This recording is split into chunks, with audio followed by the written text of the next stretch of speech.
पैसा.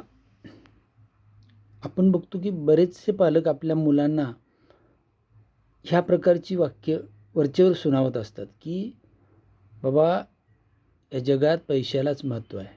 पैसा नसेल तर तुला कोणी विचारत नाही. त्यामुळे पैशाशिवाय तुझी किंमत नाही. अशा प्रकारची वाक्य सांगत असतात. अगदी बरोबर आहे की पैसा हा अत्यंत महत्त्वाचा, अनन्यसाधारण महत्त्वाचा आहे. पैशाशिवाय तुमचं काहीच पान हलत नाही. अगदी 100% खरं आहे. आणि मुलांना हे सांगा पण की पैसा हा महत्त्वाचा आहे, खूप महत्त्वाचा आहे. पैसा मिळवण्याची आपल्याला कर्तृत्व आहे, कौशल्य असणं हे खूप महत्त्वाचं आहे असं सांगा. पण अशा प्रकारे सांगू नका की पैशाशिवाय तुला कोणी विचारणार नाही. पैसा आहे तर सगळे विचारतात. पैसा नसणाऱ्याला कोण जवळ करत नाही. अशा प्रकारची जी वाक्य असतात ना, ती मुलांना बिघडवतात. म्हणजे त्यांचं मानसिक हे होत जातं की म्हणजे श्रीमंत लोकच खूप चांगले का, किंवा गरीब लोक मग गरीब होऊ नये, गरीब असणाऱ्यांचा काही दोष आहे का, असं त्यांना एक संभ्रम निर्माण होतो. किंवा गरिबांची मग मैत्री करू नये का, तर तसं नाही आहे.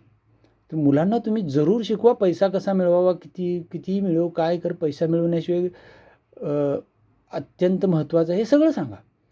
पण पैसा म्हणजे सर्वस्व आहे आणि पैसा असेल तरच किंमत आहे अशा गोष्टी शिकवू नका.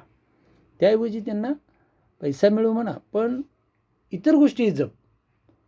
तू इतरांचा सन्मान ठेव, इतरांना रिस्पेक्ट दे, माणुसकी जप. भले एखादा गरीब असेल तर त्याला तू पैशासाठी अवेरू नकोस. तर तू त्याचाही सन्मान तितकाच कर. त्याला काही तुझ्याकडून खूप अपेक्षा नसते, पण तू सन्मान केला म्हणून तू कमी होत नाहीस. अशा पद्धतीनं शिकवणं गरजेचं आहे.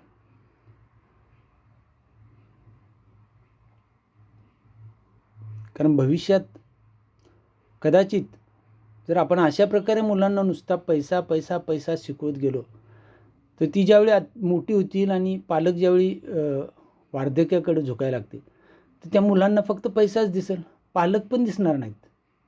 त्यावेळी काय करायचं? म्हणून पैसा मिळव, पण सगळं जपून पैसा मिळव हे मुलांना शिकवा. नाती जप, प्रेम, माया, ममता, आपलेपणा, माणुसकी ह्या सगळ्यांना सोबत घेऊन पैसे मिळव आणि भरपूर मोठा हो. अशा पद्धतीने शिकवा जो तुमच्याही फायद्याचा भविष्यात होऊ शकतो. थँक्यू.